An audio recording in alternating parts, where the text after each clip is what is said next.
It's your boy Yinka back here again with another little video, little reaction. As I usually say, I'm not gonna talk anymore, so let's get into the video. Before I state my question, I just want to honor that we are all standing on the land that belongs to the Ojibwe Anishinaabe people. Thank you for mentioning that. I meant to mention that at the beginning of my speech, but I'm glad that Dakota, you put. Northern Cheyenne, and they have been here for time immemorial, and so that leads into my question. So you make the statement that transgenderism must be eradicated from public life entirely, and so I'm going to ask you a question about that, but prior to that, I want to just state that for 5,000 years BC, Gala transcribed and androgynous trans priests of Sumerian goddesses have been around and noted.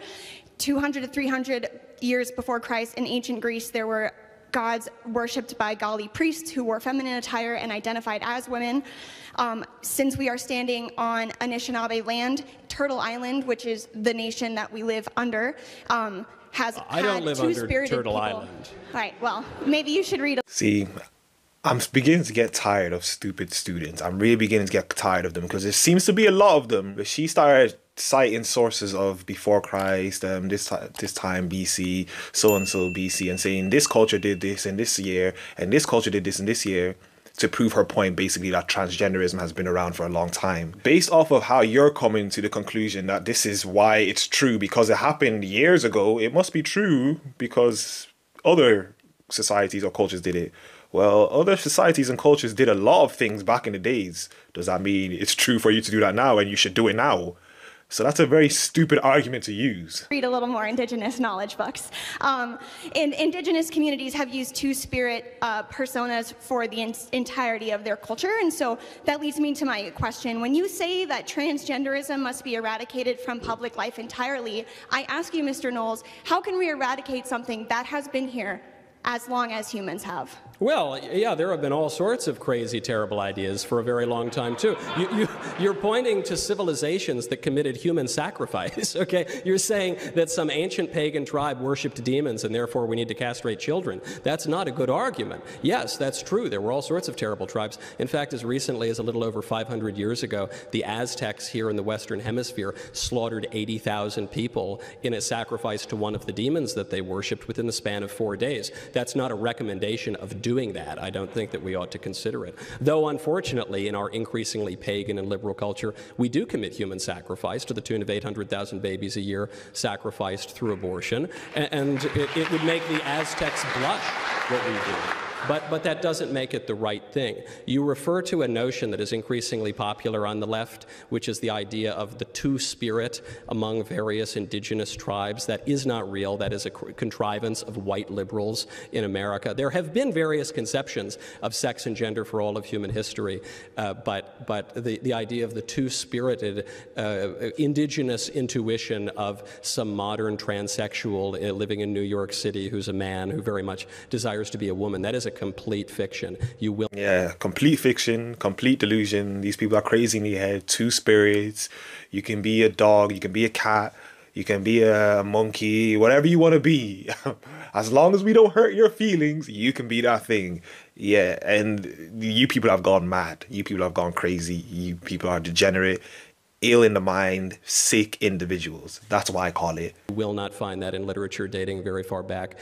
So what does it say about the question itself? The question, regardless of what the ancient Sumerians believed before they chopped up little kids or whatever, is it true? Can a man really be a woman, and can a woman really become a man? We all know that the answer to that question is false. That's why Professor McCloskey pulled out of our debate at the last moment next week, because even a distinguished professor knows, he has the intelligence to know, even if he is transgender identifying himself, that he can't win that debate because the idea is indefensible. So the question becomes, how does one know that someone with the total physical appearance of a man, how can one know that that person really is a woman?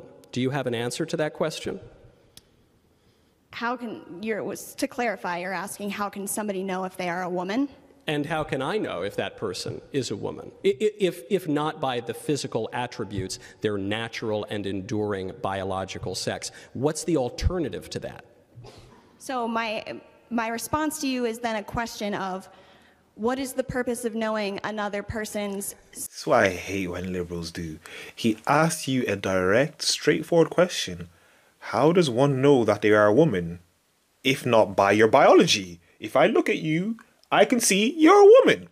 You people are now coming and saying, no, no, no, it's how you feel. So how does one know, and how can I know if you're a woman, if you're telling us that there are other ways to know that someone's a woman other than their biology? But you know, they never answer the question.